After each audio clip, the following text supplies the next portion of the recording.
Hello students, welcome to the second lecture of our 16th chapter of our SST book, that is agriculture. So in last lecture we had discussed about the economic activities. What are the types of economic activities, primary, secondary and tertiary activities, what they mean, what things are produced in those sectors. But now in this lecture we will discuss about the major crops of India, the major crops of the world, the cropping seasons, and how the cropping seasons depend upon several geographical factors. What are the several geographical factors required for production of a particular crop. But now in this lecture first we will discuss about the major cropping seasons of India. So हमें ये चीज़ पहले से पता है कि हमारे यहाँ 3 type के क्रॉपिंग सीजन्स होते हैं. पहला रबी, दूसरा खरीफ और तीसरा जैद. जैद क्रॉप्स बहुत सारे लोगों को नहीं पता होगा, बट जब ये चैप्टर हम पढ़ेंगे तो हम इस चीज़ को भी डिस्कस कर लेंगे. इस चैप्टर एग्रीकल्चर का एलेबोरेशन हमें देखने को मिलेगा जब हम 10th क्लास में आएंगे. तो अभी हमें बेसिक चीज़ें जाननी है. इसमें बहुत सारे डेटाज हैं जो याद करने बहुत ज़रूरी हैं. तो सबसे पहले हम आते हैं मेजर क्रॉप्स पे, क्रॉपिंग सीजन्स पे, सॉरी.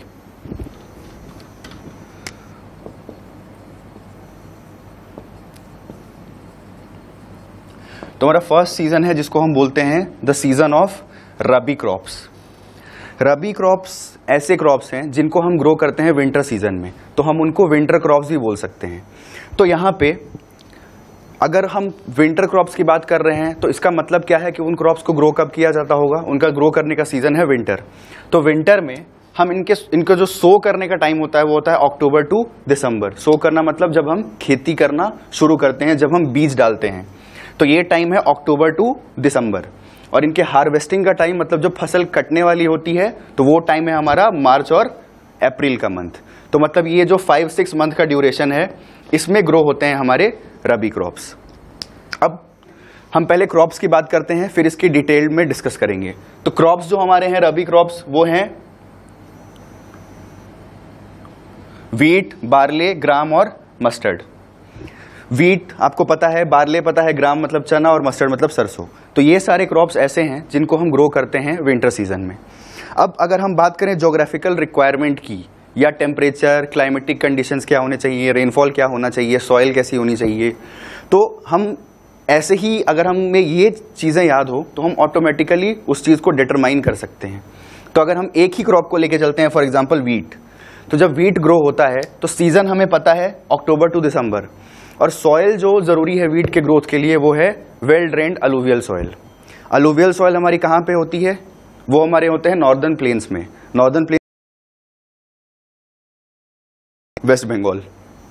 तो इन सारे एरियाज में ये क्रॉप्स को ग्रो किया जाता है. अब हम वीट की अगर बात कर रहे हैं तो हमें सॉइल पता चल गया, हमें सीजन पता चल गया. तो हमारे नॉर्दर्न प्लेन्स में, उत्तर प्रदेश या बिहार में या पंजाब हरियाणा में टेम्परेचर कैसा रहता है इस सीजन में? अगर हम अक्टूबर, नवंबर, दिसंबर, जनवरी, फेब की बात करें तो ये हमारा एक विंटर सीजन है. तो इसका मतलब जो टेम्परेचर होगा वो बहुत कूल टेम्परेचर होगा. तो सबसे पहला रिक्वायरमेंट हमने ऑलरेडी देख लिया कि टेम्परेचर कैसा होना चाहिए, कूल टेम्परेचर होना चाहिए. दूसरा, अगर हम रेनफॉल की बात करते हैं तो रेनफॉल विंटर सीजन में ज़्यादा होता है, समर सीजन के बाद ज़्यादा होता है. तो ऑब्वियसली विंटर सीजन में जो कंपेरेटिव रेनफॉल होती है वो बहुत कम होती है, that is less than 75 to 100 centimetre. तो इसका मतलब है कि जब भी रबी क्रॉप्स ग्रो होंगे तो उन्हें ज़्यादा रेनफॉल की भी ज़रूरत नहीं पड़ती. और तीसरा, हम अगर सनशाइन की बात करते हैं तो विंटर सीजन में जो सनशाइन होती है वो अच्छी होती है. एयर में ज़्यादा मॉइस्चर प्रेजेंट नहीं होता और ज़्यादा गर्मी नहीं होती. तो इसलिए मॉडरेट क्लाइमेटिक कंडीशंस, टेम्परेचर की हम बात करें तो कूल टेम्परेचर और रेनफॉल लेस, ये रिक्वायरमेंट है हमारे रबी क्रॉप्स की. एरिया हमने ऑलरेडी डिस्कस कर लिया कि कहाँ कहाँ ये चीज़ें ग्रो होती हैं. अब हम दूसरा लेते हैं खरीफ क्रॉप्स. खरीफ क्रॉप्स ऐसे क्रॉप्स हैं जिनके जो ग्रो करने का सीजन होता है वो होता है समर सीजन, या समर टू मॉनसून बोल सकते हैं हम. तो खरीफ क्रॉप्स को हम मॉनसून क्रॉप्स भी बोलते हैं. सो करने का टाइम है मई to June. May June month में इसको सो करते हैं, मतलब इसके बीज डालते हैं खेत में. और हार्वेस्ट करने का टाइम है सितंबर अक्टूबर. मतलब यहाँ भी जो 4-5 मंथ्स का ड्यूरेशन है वो हमारा मेनली समर से स्टार्ट होता है और मॉनसून एंड पे खत्म हो जाता है. अब इसमें जो रिक्वायरमेंट होगी ऑब्वियसली वो हम डिटरमाइन कर सकते हैं. इससे क्या रिक्वायरमेंट होगी? टेम्परेचर हाई, क्योंकि गर्मी का सीजन है. गर्मी के सीजन में टेम्परेचर अप्रॉक्सीमेटली 25 डिग्री या 30 डिग्री प्लस ही होता है. दूसरा, अगर हम रेनफॉल की बात करते हैं तो रेनफॉल हमारा बहुत ज़्यादा होता है इस सीज़न में, तो इसलिए रेनफॉल की रिक्वायरमेंट में हम क्या लिख सकते हैं, हाई रेनफॉल। तो ऐसे ही अगर हमें कुछ चीज़ें पता हो तो ऑलरेडी हम बहुत सारी चीज़ें खुद से डिटरमाइन कर सकते हैं, बट अभी हमें टेम्परेचर की स्पेसिफिक वैल्यू या क्लाइमेटिक कंडीशंस, इन सब की स्पेसिफिक वैल्यू जानने की ज़रूरत नहीं है। हम इसको बाद में डिस्कस करेंगे जब हम 10th क्लास में आएंगे।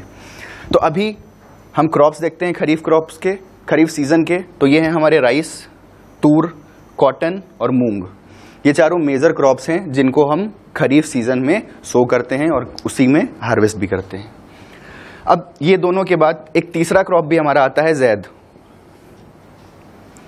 अगर हम एरिया की बात करें खरीफ क्रॉप की, तो क्योंकि ये एक मॉनसून क्रॉप है तो इसका मतलब है कि एक तो हमारा यूपी बिहार वाला एरिया तो होगा ही होगा, तो हमारे नॉर्दर्न प्लेन्स पूरे आ जाएंगे जिसमें हमारा पंजाब, हरियाणा, यूपी, बिहार हो जाएगा।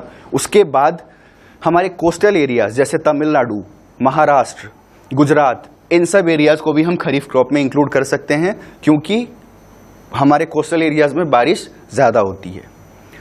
अब हम देखते हैं ज़ैद क्रॉप्स के बारे में। तो ज़ैद क्रॉप्स के हमारे एग्जाम्पल वाटरमेलन, मस्कमेलन, ग्राउंडनट, ये सब होते हैं। अब ये कौन से क्रॉप हैं, कोकम्बर। तो कुछ ऐसे फ्रूट्स मिलते हैं मार्केट में जो आपने देखा होगा सिर्फ स्पेसिफिक सीजन में मिलते हैं, जैसे वाटरमेलन हो गया। वाटरमेलन मतलब तरबूज। तो तरबूज हमें कब मिलता है मार्केट में, सिर्फ वो गर्मी के सीजन में मिलता है, 2 महीने या 2.5 महीने तक, उसके बाद नहीं मिलता। तो इसका मतलब है कि ये जो क्रॉप है वो हमारा ज़ैद क्रॉप है। ज़ैद क्रॉप के ग्रो करने का सीजन होता है रबी और खरीफ क्रॉप के बीच के सीजन में, जब कोई भी क्रॉप कल्टीवेशन नहीं हो रहा है। यहाँ रबी क्रॉप अप्रैल में हार्वेस्ट हो जा रहा है और सो करने का टाइम है मई टू जून। तो इसका मतलब है कि अप्रैल में भी, मई में भी, इन सब सीजन में बहुत सारे एरियाज हैं, फील्ड्स हैं जो खाली रहते हैं क्योंकि ना वो रबी क्रॉप का सीजन है और ना वो खरीफ क्रॉप का सीजन है। तो वो किसका सीजन होता है, वो होता है ज़ैद क्रॉप्स का सीजन। 3 मंथ, अप्रैल, मई, जून, ये इसी समय ग्रो होते हैं, बहुत जल्दी ग्रो होते हैं और बहुत जल्दी मार्केट से कंज्यूम भी हो जाते हैं। तो ये 3 टाइप के हमारे क्रॉपिंग सीजन्स थे, या हम मेजर क्रॉप्स भी बोल सकते हैं इनको। अब एक एक क्रॉप को हमें बाइफरकेट करके थोड़ा सा डिटेल में पढ़ना है, बट ये बहुत कम डिटेलिंग है। ज़्यादा डिटेलिंग जैसे मैंने पहले आपको बताया वो हमें 10th क्लास में पढ़नी है। तो अब सबसे पहला और सबसे इंपॉर्टेंट क्रॉप इंडिया का और वर्ल्ड का कौन सा है, वो है राइस। राइस को हम बोलते हैं major staple crop. Staple crop का मतलब क्या होता है, ऐसा क्रॉप जिनको हम डेली कंज्यूम करते हैं, डेली बेसिस पे। तो हम में से बहुत लोगों के घर हमेशा ऑलमोस्ट डेली राइस बनता ही बनता है। तो राइस दुनिया का सबसे मेजर स्टेपल क्रॉप है और मेजर फूड क्रॉप भी है। अब राइस की ग्रोथ जैसे हमने पहले ही देखी, राइस किस सीजन में ग्रो होता है, खरीफ सीजन में ग्रो होता है। तो रिक्वायरमेंट हाई टेम्परेचर क्योंकि गर्मी का सीजन है, हाई रेनफॉल क्योंकि बारिश बहुत ज़्यादा चाहिए मानसून में, और हाई ह्यूमिडिटी, गर्मी में ह्यूमिडिटी ज़्यादा होती है। तो ये तीनों हमारे जोग्राफिकल रिक्वायरमेंट हो गए। सॉइल कैसा चाहिए, ये भी ऑलरेडी पहले हमने डिस्कस कर लिया। हमारे ईस्टर्न और वेस्टर्न कोस्ट पे या हमारे नॉर्दर्न प्लेन्स में कौन सा सॉइल होता है, अलूवियल सॉइल होता है। तो सॉइल भी हमारा अलूवियल हो गया। अगर हम इंडिया में बात करें major states, already UP, Bihar, Haryana, Maharashtra, Gujarat, इन सब एरियाज में राइस की कल्टीवेशन होती है। और अगर हम वर्ल्ड की बात करें तो इंडिया, जापान, इजिप्ट, चिली, ये सारे कंट्रीज हैं जहाँ पे ये सारे मेजर राइस प्रोड्यूसिंग एरियाज या कंट्रीज हैं। दूसरा मेजर क्रॉप हमारा है वीट। वीट को हम बोलते हैं second most important staple crop, क्योंकि राइस के बाद अगर सबसे ज़्यादा किसी चीज़ को कंज्यूम किया जाता है तो वो है वीट। वीट के लिए moderate temperature, already discussed, rainfall and bright sunshine during ripening. मतलब जब पकने वाला होता है जब पकने वाला होता है हमारा क्रॉप, तो उस टाइम पे इसको ब्राइट सनशाइन की ज़रूरत होती है। अगर सनशाइन नहीं होगी तो वीट हमारा अच्छे से ग्रो नहीं होगा, उसके दाने या तो छोटे रह जाएंगे या तो अच्छे से कल्टीवेशन हो ही नहीं पाएगी। तो ये सारे रिक्वायरमेंट हैं। बारिश की थोड़ी बहुत रिक्वायरमेंट होती है, हमने देखा भी है कि विंटर सीजन में कभी कभी बारिश हो जाती है, तो वही बारिश काफ़ी है वीट के ग्रोथ के लिए। राइस के टर्म्स में रेनफॉल मस्ट है, जब तक बारिश नहीं होगी ये क्रॉप ग्रो नहीं हो सकता। अगर हमें ग्रो करना ही है, बारिश नहीं हो रही है, तो दूसरा उसका तरीका है irrigation, government irrigation facility provide करे, कैनाल्स वगैरह प्रोवाइड करें, तभी राइस ग्रो हो सकता है। बट वीट को ना ज़्यादा रेनफॉल की ज़रूरत है, ना ज़्यादा इरिगेशन की ज़रूरत है। तो ये दोनों हमारे थे। अभी हम जो डिस्कस कर रहे हैं सारे हम फूड क्रॉप्स डिस्कस कर रहे हैं। अब तीसरा है हमारा मिलेट्स। मिलेट्स कोर्स ग्रेन्ड होते हैं, जैसे ज्वार, बाजरा, रागी, ये सारे एग्जाम्पल हैं मिलेट्स के। ये सारे कोर्स ग्रेन्ड है। कोर्स ग्रेन्ड का मतलब जिनके दाने बड़े बड़े होते हैं, ठीक है। एक होता है कोर्स ग्रेन्ड और दूसरा होता है फाइन ग्रेन्ड। अगर हम सैंड की बात करें तो सैंड हमारा फाइन ग्रेन्ड है, सॉयल फाइन ग्रेन्ड होता है। बट ये सारे जो क्रॉप्स हैं मिलेट्स, तीनों मिलेट्स हमारे कोर्स ग्रेन्ड है, मतलब इनके दाने बहुत बड़े बड़े होते हैं। इनके ग्रोथ के लिए लेस फर्टाइल सैंडी सॉइल की रिक्वायरमेंट है। हमने देखा है ज्वार और बाजरा की खेती राजस्थान और गुजरात में होती है। राजस्थान में लोग बाजरे की रोटी खाते हैं, गुजरात में भी खाते हैं। तो इसका मतलब है कि अगर लोग उस चीज़ को, पर्टिकुलर चीज़ को वहाँ कंज्यूम कर रहे हैं, तो ये प्रूव करता है कि वो चीज़ वहाँ ग्रो भी होती होगी। ज्वार का हाईएस्ट प्रोड्यूसर है गुजरात, बाजरा का हाईएस्ट प्रोड्यूसर है राजस्थान। तो सैंडी सॉइल राजस्थान में होती है, गुजरात में होती है, और लेस फर्टाइल, बहुत ज़्यादा फर्टिलिटी की ज़रूरत नहीं है। ऑलरेडी हमें पता है राजस्थान गुजरात में ज़्यादा बारिश नहीं होती, वेस्टर्न साइड की अगर हम बात करें, तो इसलिए जो सॉइल होते हैं वो लेस फर्टाइल होते हैं। ऑलरेडी अगर हमने स्टेट पता कर लिया तो लो रेनफॉल, बारिश होती ही नहीं है, बहुत कम बारिश होती है, तो लो रेनफॉल की रिक्वायरमेंट है। और टेम्परेचर मॉडरेट होना चाहिए, मतलब बहुत ज़्यादा हीट भी नहीं होनी चाहिए और कूल क्लाइमेट भी नहीं होना चाहिए। स्टेट्स हमने इंडिया के देख लिए, वर्ल्ड में अमेरिका, ब्राज़ील, चाइना एक्सेट्रा, मतलब इंडिया एक लीडिंग प्रोड्यूसर नहीं है अगर हम मिलेट्स की बात करते हैं तो। अगला है हमारा मेज। मेज को मॉडरेट टेम्परेचर और रेनफॉल की ज़रूरत होती है। मॉडरेट टेम्परेचर का मतलब आपको समझ आ ही गया होगा, अप्रॉक्सीमेटली 20 to 25 डिग्री सेंटीग्रेड, और रेनफॉल भी मॉडरेट चाहिए, मतलब 100 to 125 या 150 सेंटीमीटर। अगर हम 200 सेंटीमीटर से ज़्यादा की बात करते हैं तो इसका मतलब है कि वो हाई रेनफॉल है। Lots of sunshine and well drain soil. Sunshine बहुत अच्छी होनी चाहिए और जो सॉइल है वो बिल्कुल ड्रेन होना चाहिए, मतलब पानी hold, water holding capacity soil की ज़्यादा अच्छी नहीं होनी चाहिए, ना ज़्यादा खराब होनी चाहिए। इससे क्या होगा, सॉइल में जो वाटर होगा वो ड्रेन आउट हो जाएगा और सॉइल ज़्यादा स्टिकी भी नहीं होगा और ज़्यादा ड्राई भी नहीं होगा। USA, north America, Brazil, China and Russia, ये सारे हमारे लीडिंग प्रोड्यूसर हैं मेज के। अब अगला बात करते हैं टी। ये हैं हमारे बेवरेज क्रॉप्स, टी और कॉफ़ी। बेवरेज मतलब जिनको पीने में कंज्यूम किया जाता है, और ये सारे हमारे थे फूड क्रॉप्स जिनको हम खाते हैं। दो ही टाइप के क्रॉप होते हैं, टी और कॉफ़ी, सबको पता है। ये दोनों किसके एग्जाम्पल हैं? ये दोनों एग्जाम्पल हैं प्लांटेशन के। प्लांटेशन का मतलब क्या होता है? प्लांटेशन का मतलब होता है कि ऐसे क्रॉप, एक बड़े से एरिया में एक ही पर्टिकुलर क्रॉप को हर साल ग्रो करना और मैक्सिमम प्रॉफिट उससे ऑब्टेन करना। तो ये दो हमारे टी और कॉफ़ी, ये दोनों एग्जाम्पल हैं हमारे बेवरेज क्रॉप के और प्लांटेशन के। पहले हम टी की बात करते हैं। अगर आप हिल स्टेशन पे गए होंगे तो आपने देखा होगा ऑलमोस्ट सारे हिल स्टेशन पे एक टी फार्म ज़रूर होता है। चाहे आप हिमाचल प्रदेश चले जाओ, उत्तराखंड चले जाओ, आसाम चले जाओ, नॉर्थ ईस्टर्न स्टेट्स में चले जाओ, हर जगह कम या ज़्यादा क्वांटिटी में फील्ड्स होंगे ही होंगे टी के लिए।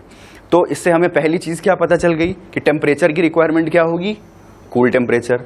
दूसरा, टेम्परेचर हमें पता चल गया। अब हम अगर रेनफॉल की बात करते हैं तो पहाड़ों पे जो रेनफॉल होती है वो कोई स्पेसिफिक पीरियड में नहीं होती कि सिर्फ और सिर्फ रेनी सीजन में हो रही है, विंटर सीजन में नहीं हो रही है, जनवरी फेब में नहीं हो रही है। पहाड़ों पे जो रेनफॉल होती है वो थ्रू आउट द ईयर होती है। तो रेनफॉल की भी जो रिक्वायरमेंट है वो वेल डिस्ट्रीब्यूटेड होनी चाहिए, मतलब हर साल, हर महीने या थोड़े दिन के इंटरवल पे बारिश हो जानी चाहिए। और तीसरा, सनशाइन की अगर हम बात करें तो टी को ब्राइट सनशाइन की ज़रूरत होती है। जो पहाड़ों पे होती है, अल्टीट्यूड ज़्यादा होता है तो धूप ज़्यादा अच्छे से आती है। और ये एक लेबर इंटेंसिव एग्रीकल्चर है। लेबर इंटेंसिव का मतलब होता है कि जहाँ लेबर की requirement through out the year होती है, through out the cultivation period होती है। जैसे हमने देखा है बहुत सारे केसेस में, अगर आपने टीवी पे देखा होगा या फार्म्स देखे होंगे तो उसमें बहुत सारी वीमेन होती हैं जो अपने बैक पे बास्केट लेके और टी लीव्स को प्लग करके उसमें डालती हैं। तो इसका मतलब है कि उसमें ये काम कोई भी मशीन नहीं कर सकती, हाथ से ही करना पड़ेगा इस काम को। तो इसलिए लेबर की ज़रूरत होती है थ्रू आउट द सीजन, जब तक क्रॉप ग्रो करेगा, मतलब फ्रॉम सोइंग टू हार्वेस्टिंग। सबसे ज़्यादा केन्या, इंडिया, चाइना, ये 3 ऐसे कंट्रीज़ हैं जहाँ पे टी की ग्रोथ सबसे ज़्यादा होती है और ये दुनिया का सबसे इम्पॉर्टेंट बेवरेज क्रॉप है। ऑलमोस्ट हम सब लोगों के घर में कॉफ़ी बने या ना बने, चाय रोज़ ज़रूर बनती है। अब लास्ट हम बात करते हैं कॉफ़ी की। कॉफ़ी ये इंडिया में कहाँ ग्रो होती है? इंडिया में ग्रो होती है कॉफ़ी हमेशा कोस्टल एरियाज़ में, स्लोप्स में, मतलब वेस्टर्न घाट्स और eastern Ghats. Western Ghats, eastern Ghats आपको पता होंगे। अगर हम ऐसे इंडिया की बात करते हैं तो ये हमारे वेस्टर्न घाट्स हैं और ये हमारे ईस्टर्न घाट्स हैं। तो यहाँ नीचे वाले एरिया में इधर ही होता है कॉफ़ी का कल्टीवेशन। तो इससे हमें ये पता चल गया कि घाट्स हैं, घाट्स का मतलब होता है स्लोप, हमेशा रिवर्स इधर से आती हैं और स्लोप के थ्रू ड्रेन हो जाती हैं बे ऑफ बंगाल या अरबियन सी में। तो इसका मतलब यहाँ स्लोप है, तो इस स्लोप को हम घाट बोलते हैं। तो पहली चीज जो हमने देखी, स्लोप्स आर सूटेबल। स्लोप्स बहुत जरूरी हैं ग्रोथ के लिए। इससे क्या होता है कि जब रेनफॉल होती है तो सॉइल उस पानी को होल्ड नहीं करता, ड्रेन हो जाता है वो वाटर। तो टी में या कॉफी में, दोनों में इस चीज की रिक्वायरमेंट है। अगली, इस एरिया में बारिश भी होती है और गर्मी भी होती है, तो इसलिए warm and wet climate and well drained loamy soil already discuss कर लिया हमने। लीडिंग प्रोड्यूसर है इंडिया और ब्राजील। इंडिया में एक कॉफ़ी की क्वालिटी है जिसको हम बोलते हैं अरेबिका। अरेबिका कॉफ़ी ऐसा माना जाता है वो दुनिया की बेस्ट क्वालिटी कॉफ़ी है और सिर्फ इंडिया ही उस कॉफ़ी के टाइप को ग्रो करता है। तो इसलिए इंडिया इसमें लीडिंग प्रोड्यूसर है और सेकेंड लीडिंग प्रोड्यूसर है ब्राज़ील। तो ये सारे हमारे क्रॉप्स थे। अब हमें लास्ट एक और चीज़ देखनी है जो हमारे फाइबर क्रॉप्स हैं। फाइबर क्रॉप्स का मतलब होता है जिनसे हम कपड़े वगैरह या बैग वगैरह बनाते हैं। फॉर एग्जाम्पल कॉटन क्लॉथ्स आपको सबको पता है, हम सारे कॉटन क्लॉथ्स वेयर करते हैं। तो कॉटन, ये भी पता है कि कॉटन एक क्रॉप है। कहाँ पे ग्रो होता है? अगर हम इंडिया की बात करते हैं तो कॉटन इंडिया में ग्रो होता है महाराष्ट्र में, गुजरात में, मध्य प्रदेश में। ये तीनों ब्लैक सॉइल के एरिया हैं, डेक्कन ट्रैप इनको हम बोलते हैं। तो यहाँ पे कॉटन ब्लैक सॉइल में ही क्यों ग्रो होता है? सबसे बड़ा रीज़न ये है कि ब्लैक सॉइल की वाटर होल्डिंग कैपेसिटी अच्छी नहीं होती। मतलब अगर ब्लैक सॉइल में हम जैसे ही पानी डालेंगे वो स्वेल हो जाएगा, तो उसकी बियरिंग कैपेसिटी खराब हो गई। उसमें अगर हम कोई भी क्रॉप डालते हैं तो वो उसको होल्ड नहीं कर पाता। और अगर जैसे ही उसका पानी सूख जाएगा, मतलब वो ड्राई होगी सॉइल, वो बिल्कुल पत्थर के जैसी हो जाएगी, तब भी हम उसमें कोई भी क्रॉप नहीं डाल सकते अंदर।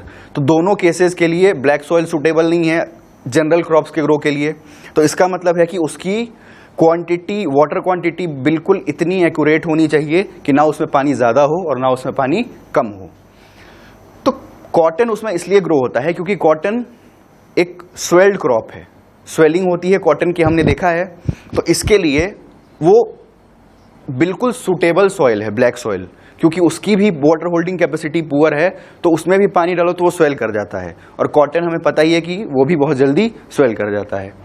कॉटन लीडिंग रॉ मटेरियल है टेक्सटाइल इंडस्ट्री का, क्योंकि टेक्सटाइल इंडस्ट्री मतलब जहां कपड़े मैन्युफैक्चर होते हैं, तो कपड़े सबसे ज़्यादा हमारे मैन्युफैक्चर इन्हीं एरियाज में होते हैं।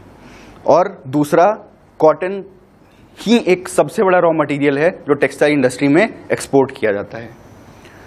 इसका लीडिंग प्रोड्यूसर है चाइना, यूएसए, इंडिया, पाकिस्तान और ब्राजील। चाइना, इंडिया, जापान, ये 3 सबसे बड़े प्रोड्यूसर हैं कॉटन के।